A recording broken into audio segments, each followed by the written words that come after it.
Cuando el coche se acercó a la entrada del estadio, Coriolanus vio que se habían esforzado por ocultar la crisis. Solo quedaba una docena de agentes de la paz y un puñado de vigilantes.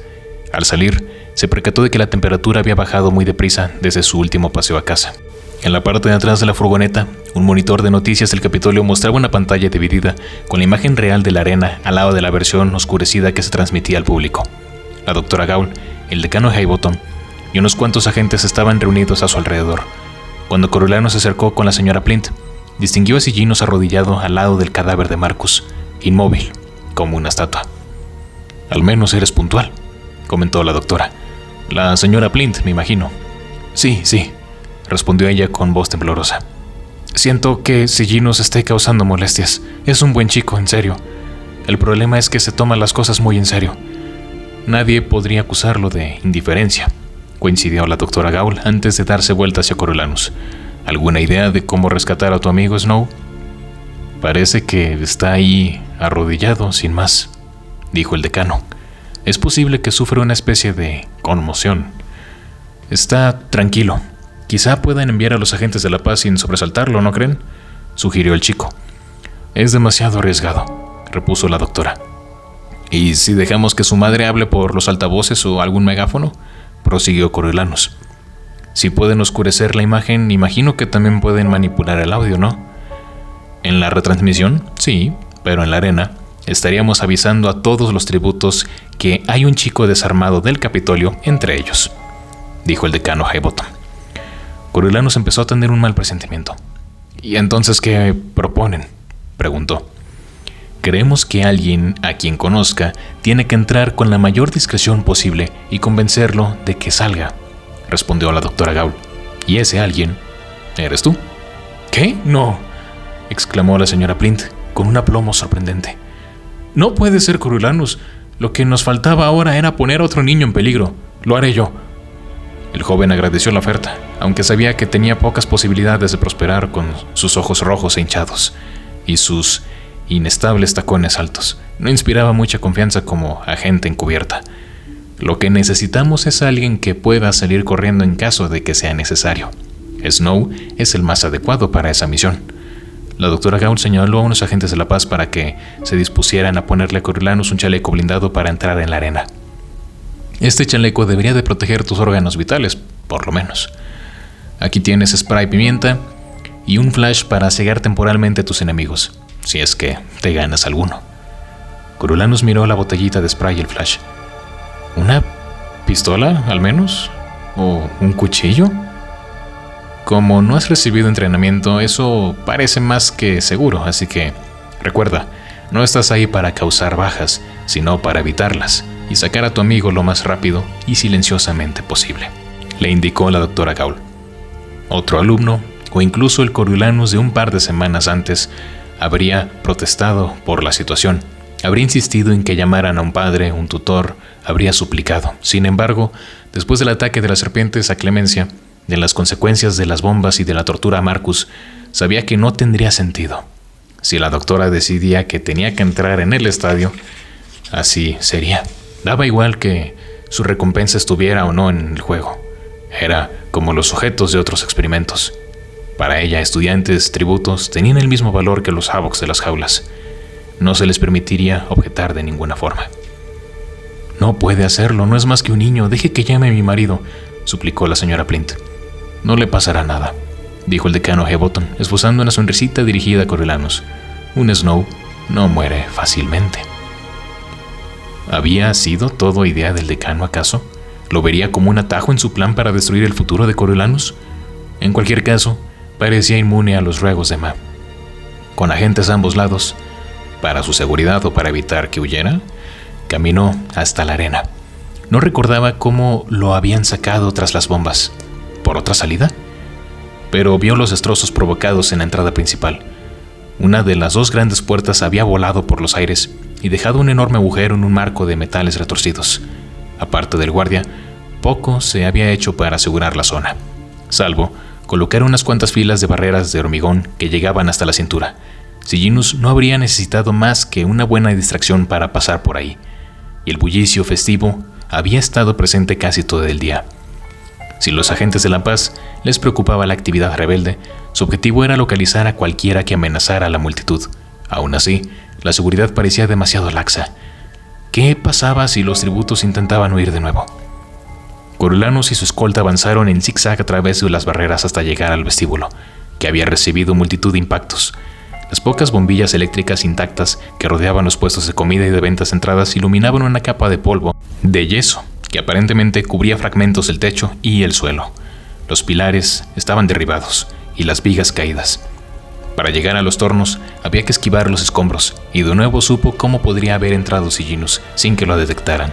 Solo hacía falta un poco de paciencia y algo de suerte. Los tornos al extremo de la derecha habían recibido varios impactos, así que solo quedaban fragmentos de metal fundido, retorcido y un acceso abierto. Allí habían levantado los agentes la primera fortificación, unos barrotes temporales rodeados de alambre de espino y protegidos por media docena de guardias armados. Los tornos intactos aún representaban un bloqueo efectivo, ya que de esta forma no permitían que se pudiera entrar de nuevo. Entonces, ¿tenía una ficha?, preguntó Coriolanus. Tenía una ficha, confirmó el viejo agente de la paz, que parecía estar al mando. Nos sorprendió con la guardia baja. En realidad, no esperábamos que alguien entrara en la arena durante los juegos, solo que intentara huir. Esto fue inesperado. El agente sacó una ficha. Y esta es para ti. ¿Cómo pensaba salir?, preguntó Coriolanus mientras se daba vueltas al disco entre los dedos sin avanzar hacia los tornos. Creo que no pensaba hacerlo. ¿Y cómo voy a salir yo? El plan parecía arriesgado, por decirlo suavemente. Por ahí, respondió el agente, señalando los barrotes. Podemos retirar el alambre de espino, inclinar las barras hacia adelante y dejar una abertura lo bastante amplia para que puedan arrastrarse por debajo. ¿Y pueden hacerlo rápido?, preguntó vacilante. Lo tenemos en cámara. Empezaremos a mover los barrotes en cuanto veamos que lo trae de vuelta, le aseguró el agente de la paz. ¿Y si no logro convencerlo de que salga? No nos han dado instrucciones al respecto, respondió el agente, que se encogió de hombros. Supongo que debe quedarse hasta que cumpla con su misión. Un sudor frío bañó el cuerpo de Coriolanus al asimilar aquellas palabras. No le permitirían regresar sin Siginus. Miró a través del torno al final del pasillo, donde habían levantado una barricada bajo el marcador, la misma por la que había visto corretear a Lámina, a Circe y a Tesle al inicio de los juegos. ¿Y eso? Bueno, es más bien decorativa. Oculta el vestíbulo y la calle, y así no salen en cámara, le explicó el agente de la paz. Pero no le costará nada atravesarla. Ni a ninguno de los tributos, pensó Coriolanus. Pasó el pulgar por la lisa superficie de la ficha. Lo cubriremos hasta la barricada, añadió el agente. Entonces matarán a cualquier tributo que intente atacarme, ¿no?, preguntó Coriolanus para dejarlo claro. Lo asustaremos, no se preocupe. Le cubrimos las espaldas. Excelente, respondió Coriolanus sin demasiada convicción. Se preparó mentalmente, metió la ficha en la ranura y empujó los brazos metálicos. ¡Que disfrute el espectáculo!, le recordó el torno. Sonó 10 veces más fuerte en silencio de la noche. Uno de los agentes de la paz se rió entre dientes. Coriolanus se dirigió a la pared de la derecha y caminó en línea recta lo más deprisa que pudo, procurando no hacer tanto ruido. Las luces rojas de emergencia, que constituían su única iluminación, inundaban el pasillo en un resplandor suave y sanguinoliento. Apretó con fuerza los labios para controlar la respiración por la nariz. Derecha, izquierda, derecha, izquierda. Nada. Nadie se movía. Tal vez, como había comentado Loco, los tributos se habrían ido a dormir. Se detuvo un momento en la barricada. Como le había explicado el agente de la paz, era de pega. Unas endebles capas de alambre de espino, montadas sobre marcos, estructuras esvencijadas de madera y bloques de hormigón dispuestos a ocultar el exterior, no para mantener encerrados a los tributos. Lo más probable era que no hubieran tenido tiempo de levantar una de verdad. O puede que les pareciera innecesario con los barrotes y los agentes de la paz justamente detrás. El caso es que solo tenía que esquivar los distintos obstáculos de aquel telón de fondo para llegar al borde de la arena. Vaciló detrás de su último trecho de alambre de espino y examinó la escena. La luna estaba alta, y gracias a aquella luz pálida y plateada, veía la silueta de Siginus espaldas a él, todavía arrodillado junto al cadáver de Marcus. Lámina no se había movido. Por lo demás, la zona más próxima parecía vacía. Pero, ¿de verdad lo estaría? Los escombros de las bombas ofrecían escondites de sobra. Los demás tributos podían estar ocultos a pocos metros y él ni siquiera se daría cuenta. Con el frío nocturno, la camisa empapada de sudor se le estaba pegando todo en la piel, y lamentó no llevar puesta la chaqueta. Pensó en el vestido sin mangas de Lucy Gray. ¿Estaría acurrucada con Yusuf para calentarse? La imagen no le sentó nada bien, así que la apartó de su mente. No podía pararse a pensar en ella. Debía de concentrarse en el peligro inmediato y en Sillinus, y en cómo lograr llevarlo hasta el otro lado de aquel torno. Coriolanus respiró hondo y salió a la arena. Avanzó por el suelo de tierra intentando imitar a los gatos monteses que había visto de niño en el circo, intrépido, fuerte y sigiloso. Sabía que no debía asustar a Sillinus, pero necesitaba acercarse lo suficiente para hablar con él. Cuando se encontraba a unos 3 metros del chico, se detuvo y habló en voz baja. «Sillinus, soy yo». Sillinus se tensó y después empezaron a temblarle los hombros. Al principio, Coriolanus creyó que sollozaba, pero era justamente lo contrario. «No puedes dejar de rescatarme, ¿eh?» Coriolanus se unió en su risa entre dientes. «¿Cierto?», respondió. «¿Te han enviado para sacarme de aquí? ¡Qué locura!». Sillinus dejó de reírse y se levantó. «¿Alguna vez has visto un cadáver de verdad?». «Muchos, durante la guerra». Lo tomó como una invitación a acercarse, y eso hizo. Ya era suyo. Podía agarrarlo por un brazo. Pero, ¿de qué le iba a servir? Era poco probable que fuera capaz de sacarlo a rastras del estadio. Se metió las manos en los bolsillos. «Yo, no tantos. No de tan cerca. Supongo que en los funerales. Y la otra noche en el zoológico. Aunque esas chicas no llevaban tanto tiempo muertas, así que no estaban rígidas», dijo Sillinus. «No sé si preferiría que me incineraran o que me enterraran. Aunque bueno, tampoco importa, supongo». «Bueno, no tienes que decidirlo ahora». Los ojos de Coriolanus recorrieron el campo. ¿Era una persona lo que entreveía en las sombras? Ahí, justo detrás de ese muro medio destruido. «Tampoco dependerá de mí. No sé por qué los tributos están tardando tanto en encontrarme. Debo de llevar aquí un buen rato». Miró por primera vez a Coriolanus y arrugó la frente, preocupado. «Deberías irte». «Me gustaría, créeme», respondió él con cautela. «En verdad que sí, pero es que tu mamá te espera en la entrada. Está muerta de preocupación. Le prometí que te llevaría con ella». El rostro de Sillinus adoptó una expresión de inmensa tristeza. «Ay, pobre ma. Pobre viejecita mía. Nunca quiso venir aquí. ¿Lo sabías? No quería ni el dinero, ni la mudanza, ni ropas caras, ni nada de esto. Solo quería quedarse en el 2. Pero mi padre, seguro que no ha venido, ¿verdad? No mantendrá nada de esto en público. Seguramente estará en las distancias siempre, hasta que se solucione. Y después, a comprar de nuevo». ¿Comprar qué? La brisa alborotó el pelo de Coriolanus y le arrancó ecos huecos al estadio. Aquello duraba demasiado y Sillinus ni siquiera se esforzaba por hablar en voz baja. «Comprarlo todo. Compró nuestro viaje hasta el Capitolio. Compró mi plaza en la escuela. Compró mi mentoría y se vuelve loco porque no puede comprarme a mí. Y te va a comprar a ti si se lo permites. O al menos intentará compensarte que intentaras ayudarme». «Pues que me compre», se dijo Coriolanus a sí mismo, pensando en la matrícula del curso siguiente. Pero se limitó a contestar. «Eres mi amigo. No necesita pagarme para que te ayude. Tú eres la única razón por la que he durado tanto, ¿sabes?», le aseguró Sillinus después de ponerle una mano en el hombro. «Tengo que dejar de meterte en problemas. No me daba cuenta de lo difícil que es esto para ti. Debería de haber accedido a intercambiar tributos cuando me lo pediste. Ya no importa. En realidad ya no importa nada», respondió. «Claro que importa», insistió Coriolanus. Los tributos se acercaban, lo percibía, intuía el acecho de una manada. «Vamos, ven conmigo». «No. ¿Para qué? Ya solo me queda morir». «¿Y eso es todo? ¿Es tu única opción?».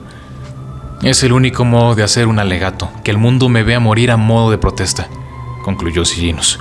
«Aunque no sea del todo del Capitolio, tampoco soy de los estritos, como Lucy Gray, pero sin su talento. ¿De verdad crees que lo van a emitir? Lo que harán será sacar tu cadáver con mucho sigilo y decir que te mató la gripe o algo así. Coriolano se detuvo y se preguntó si habría contado demasiado, si habría apuntado con demasiada claridad el destino de Clemencia. Pero ni la doctora Gaul ni el decano Highbottom podrían oírlo. Ahora mismo la pantalla está prácticamente fundida en negro. ¿No lo están mostrando?, preguntó Sillinus con su rostro nublado. Ni en 1.000.000 de años lo harían. Habrías muerto por nada y habrás perdido la oportunidad de mejorar las cosas. Una tos amortiguada y leve, pero una tos al fin y al cabo, procedía de las gradas a su derecha. No se lo había imaginado. ¡Qué oportunidad! Tienes dinero. Puede que ahora no, pero un día serás dueño de una fortuna. El dinero se usa para muchas cosas. Mira cómo ha cambiado tu mundo. Tú también podrías cambiar las cosas, el mundo de los demás, para bien. Si no lo haces, puede que sufra mucha más gente, piénsalo. Coriolanus agarró el spray de pimienta con la mano derecha. Después pasó al flash. ¿Cuál sería de más ayuda si lo atacaban? ¿Qué te hace pensar que podría hacer eso?, le preguntó Sillinus. Eres el único que tuvo las agallas suficientes para enfrentarse a la doctora Gaul, respondió Coriolanus. Odiaba reconocerlo, pero era cierto. De toda la clase, solamente él la había desafiado. Gracias. El chico sonaba cansado, pero un poco más cuerdo. Gracias por decirlo. Coriolanus apoyó la mano libre en el brazo de Sillinus, como si pretendiera consolarlo cuando en realidad se preparaba para agarrarlo de la camisa y decidir huir. Nos están rodeando. Yo me largo, vamos, ven conmigo. Notaba que empezaba a ceder. Por favor, ¿qué quieres hacer? ¿Luchar contra los tributos o luchar por ellos? No le des a la doctora Gaul la satisfacción de vencerte, no te rindas. Sillinus observó a Marcus un buen rato mientras sopesaba sus opciones. Tienes razón, reconoció al fin. Sí, creo en lo que digo. Mi responsabilidad es acabar con ella, acabar de algún modo con esta atrocidad. Levantó la cabeza, como si de repente fuera consciente de su situación. Miró hacia las gradas, donde Coriolanus había oído la tos. Pero no voy a abandonar a Marcus. Está bien, lo tomaré por los pies, dijo Coriolanus tras tomar una decisión rápida. Las piernas estaban rígidas y pesadas, y apestaban a sangre con suciedad, pero se metió las rodillas bajo los hombros lo mejor que pudo y levantó la mitad inferior de Marcus. Sillinus le rodeó el pecho con los brazos, y juntos empezaron a moverse, medio arrastrando, medio tirando del cadáver camino a la barricada. 10 metros, 5 metros, ya no quedaba mucho. En cuanto la traspasaran, los agentes de la paz les ofrecerían su ayuda. Tropezó con una piedra, cayó y se clavó algo puntiagudo y afilado en la rodilla, pero se levantó como un resorte, alzando con él el cadáver de Marcus. Ya casi estaban, casi. Oyó pasos atrás de él, veloces y ligeros. Procedían de la barricada donde el tributo se había mantenido a la espera. Coriolanus soltó a Marcus en un acto de reflejo y se dio la vuelta justamente a tiempo para ver cómo Bobbin bajaba un cuchillo rápidamente. La hoja rebotó en el chaleco blindado y le hizo un corte en el brazo izquierdo. Coriolanus le lanzó un puñetazo a Bobbin mientras saltaba hacia atrás, pero solamente consiguió golpear el aire. Aterrizó encima de un montón de cascotes, tablas viejas y escayola al tiempo que tanteaba en busca de algo con lo que defenderse. Bobbin se abalanzó de nuevo sobre él, buscando su cara con el cuchillo. Los dedos de Coriolanus se cerraron en torno a un pedazo de tubería. La levantó y la estrelló con fuerza contra la sien de su agresor, postrándolo de rodillas. Se incorporó de inmediato, blandiendo el trozo como si fuese una porra. Arremetió una y otra vez, sin saber siquiera si daba en el blanco. ¡Tenemos que irnos!, gritó Sillinus. Coriolanus oyó voces y alguien bajando por las gradas. Aturdido, dio un paso en la dirección del cadáver de Marcus, pero Sillinus lo apartó de un tirón. ¡No! ¡Déjalo! ¡Vámonos! Sin necesidad de que se lo dijeran 2 veces, Coriolanus echó a correr hacia la barricada. Notaba un alfilerazo de dolor que le recorría desde todo el codo hasta el hombro, pero no le prestó atención y movió los brazos tan deprisa como pudo, tal y como les habían enseñado a la profesora Sickle. Se le enganchó la camisa en el alambre de espino cuando llegó justamente a la barricada, y al darse vuelta para soltarla, los vio. Los tributos del Distrito 4, Coral y Mitzen, y a Tanner, el chico del matadero, corrían directamente hacia él, armados hasta los dientes. Mitzen impulsó el brazo hacia atrás para arrojarle un tridente. La tela de la manga de Coriolanus se desgarró por completo al tirar para zafarse de las cuchillas del alambre y alejarse de un solo salto de la línea de fuego con Sillinus pisándole los talones. Tan solo unos pocos rayos mortecinos de luz de luna traspasaban las capas de la barricada, y Coriolanus acabó por estrellarse contra el amasijo de madera y rejas como un ave enjaulada. alertando, sin duda, su presencia a todos los tributos que hasta ese momento la hubieran pasado por alto. Se golpeó con un bloque de hormigón y Sillinus lo embistió por la espalda, de modo que su frente y la implacable superficie colisionaron por segunda vez. Cuando empujó con los brazos para apartarse, fue como si la contusión no lo hubiera abandonado. Le palpitaba la cabeza, y una nube de confusión se cernió sobre él. Los tributos prorrumpieron en gritos de júbilo, aporreando la barricada con sus armas mientras seguían la pista de los mentores por el laberinto. ¿Qué dirección tomar? Le daba la impresión de estar rodeados.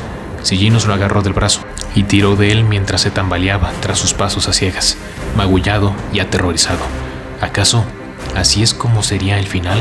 ¿Moriría así? La furia que le producía lo injusto de todo aquello, la burla que hacía de su existencia, le insufló una oleada de energía renovada. Adelantó a Sillinus como una exhalación y se encontró avanzando a gatas, envuelto en un tenue halo de luz roja.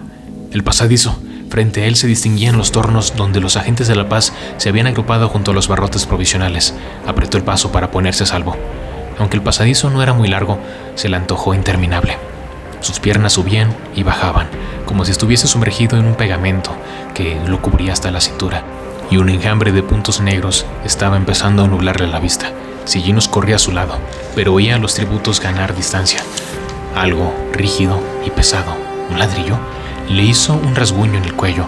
Otro objeto le traspasó el chaleco y se quedó clavado, oscilando tras él desesperadamente con un tañido metálico. ¿Dónde estaba el fuego de cobertura? Y los disparos disuasorios de los agentes de la paz no estaban haciendo nada por ellos, absolutamente nada. Los barrotes aún estaban alineados en el suelo. Le habría gustado poder gritar que matasen a los tributos, que los aniquilasen allí mismo, pero le faltaba el aliento. Alguien cuyos pasos resonaban con más fuerza que los demás redujo a unos pocos metros la distancia que los separaban, pero al recordar de nuevo las enseñanzas de la profesora Sickle, Coriolanus no se atrevió a perder ni un segundo en mirar atrás para ver de quién se trataba. Frente a él, los agentes de la paz lograron por fin abatir la reja hacia adentro, abriendo un hueco de unos 30 centímetros de altura del suelo. Coriolanus se tiró de cabeza y se dejó varias capas de piel de la barbilla en el suelo rugoso, mientras se introducía bajo los barrotes nada más que las manos, a las cuales los agentes de la paz se aferraron de inmediato para tirar con todas sus fuerzas. Sin tiempo para ladear la cabeza, el resto de su cara se raspó contra la superficie mugrienta hasta que lograron ponerlo a salvo. Los guardias lo soltaron enseguida para sacar a Sillinus, que profirió un grito agudo cuando el cuchillo de Tanner le desgarró la cara posterior de la pantorrilla antes de que se pudiera deslizar fuera de su alcance. La reja volvió a cerrarse con estruendo, y los cerrojos se encargaron de bloquear la unidad. Pero eso no amilanó a los tributos. Tanner, Midsen y Coral aguijonearon con sus armas entre los barrotes, buscando a Coriolanus y a Sillinus, mientras les escupían invectivas cargadas de odio, y los agentes de la paz golpeaban los tornos con sus porras. No se disparó ni una sola bala, ni un solo chorro de spray pimienta. Coriolanus comprendió que debían de tener órdenes de no tocar a los tributos. «Gracias por cubrirnos las espaldas», exclamó con rabia mientras los soldados lo ayudaban a incorporarse. «Cumplimos órdenes, nada más. No nos culpes a nosotros, sino a Gaul. Piensa que eres prescindible, muchacho», dijo el veterano agente de la paz que había prometido cubrir su retirada. Alguien intentó sostenerlo, pero lo apartó de un empujón. «Puedo caminar solo». «Puedo caminar, pero no gracias a ustedes». Dicho lo cual, se desplomó de costado y a punto estuvo de golpear el suelo antes de que volvieran a sujetarlo y recorriesen el vestíbulo cargando con él. Coriolanus farfulló una larga sarta de obscenidades que no surtieron el menor efecto en los guardias, quienes lo arrastraron como si se tratara de un peso muerto hasta soltarlo sin miramientos frente al estadio. Transcurridos unos instantes, depositaron a Sillinus junto a él. Los dos se quedaron jadeando sobre las losas que adornaban el suelo frente a la fachada del estadio. «Lo siento, Corjo», dijo Sillinus. «Lo siento muchísimo». Corjo era un diminutivo para los buenos amigos, para la familia, para la gente que Coriolanus quería. ¿Y este era el momento elegido por Sillinus para utilizarlo? ¿En serio? Si le hubieran quedado fuerzas, se habría estirado hacia él para estrangularlo. Nadie les prestaba la menor atención. Ma había desaparecido. La doctora Gaul y el decano Highbottom discutían sobre los niveles del audio mientras revisaban las grabaciones en la furgoneta. Los agentes de la paz aguardaban instrucciones en corrillos dispersos. Transcurrieron 5 minutos antes de que llegase una ambulancia y se abrieran las puertas de atrás. Introdujeron a los 2 chicos sin que las autoridades les echaran más que un somero vistazo. La enfermera le entregó una compresa a Coriolanus para que la sujetara contra el brazo mientras ella se encargaba del problema más urgente que representaba la pantorrilla de Sillinus, de la que emanaba una cantidad de sangre enorme. A Coriolanus le asustaba regresar al hospital porque el Dr. Wayne no le inspiraba la menor confianza, pero al mirar por la ventanilla vio que habían llegado a la ciudadela, lo que hizo que redoblaran sus temores. Tras colocarlos en sendas camillas, los trasladaron sin perder el tiempo al laboratorio en el que había sido agredida Clemencia, y Coriolanus se preguntó qué modificaciones le habrían reservado. Los accidentes debían de ser algo frecuente en ese laboratorio, puesto que una pequeña clínica aguardaba su llegada. Carecía de la sofisticación que había requerido la reanimación de Clemencia, pero parecía adecuada para remendar a los chicos. Una cortina blanca separaba sus respectivas camas de hospital, aunque Coriolanus podía oír a Sillinus contestar a las preguntas de los médicos con monosílabos. Él mismo añadió poco más mientras le suturaban el brazo y le curaban la cara rasguñada. Aunque le dolía la cabeza, no se atrevió a hablarles de la reaparición de su traumatismo por temor a que lo ingresaran por tiempo indefinido en el hospital otra vez. Lo único que quería era alejarse de aquellas personas. Pese a sus protestas, le pusieron una vía en el brazo para rehidratarlo e inyectarle un combinado de medicamentos.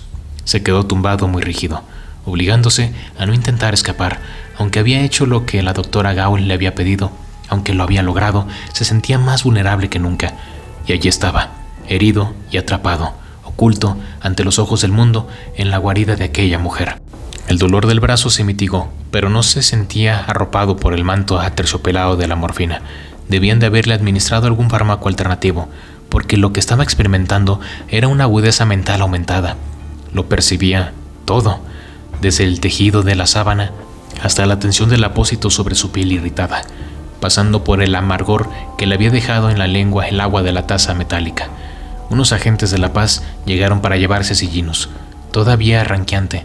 Con ellos, con las entrañas del laboratorio, unos chillidos anunciaron la hora de la comida para alguna criatura, y hasta él llegó un tenue olor a pescado. Después de eso, una calma relativa se asentó en las instalaciones. Contempló la posibilidad de irse a hurtadillas, pero en el fondo sabía que debía esperar a oír los suaves pasos de unas zapatillas que, inevitablemente, terminaron por acercarse a su cama. Cuando la doctora Gaul apartó la cortina en la penumbra del laboratorio, Coriolanus tuvo la extraña impresión de que la mujer estaba al borde de un precipicio, de que, aunque le diera solamente el más mínimo empujón, resbalaría de espaldas y caería en un inmenso abismo del que ya no saldría jamás. Ojalá, pensó, ojalá. Lo que hizo en su lugar fue avanzar y apoyarle 2 dedos de la muñeca para tomarle el pulso. El muchacho dio un respingo al sentir el contacto de aquellos dedos tan finos y helados. Empecé primero a interesarme por la medicina, ¿sabes? A la obstetricia, para ser exactos. ¡Qué horror!, pensó Coriolanus, que tuvieras que ser tú la primera persona del mundo que viese a un bebé al abrir los ojos. La verdad, no fue lo mío, continuó la doctora Gaul.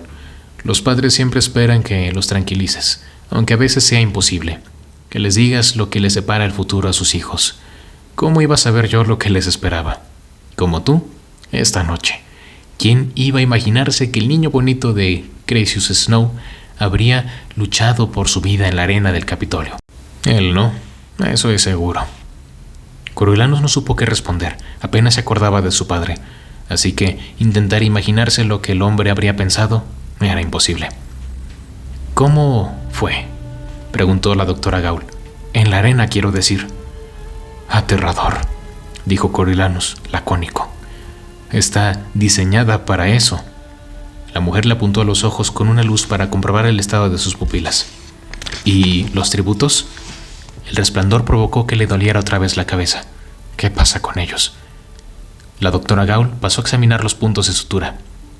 ¿Qué te han parecido ahora que no van cargados de cadenas? Ahora que han intentado matarte, Coriolanus, porque tu muerte no les habría supuesto ningún beneficio.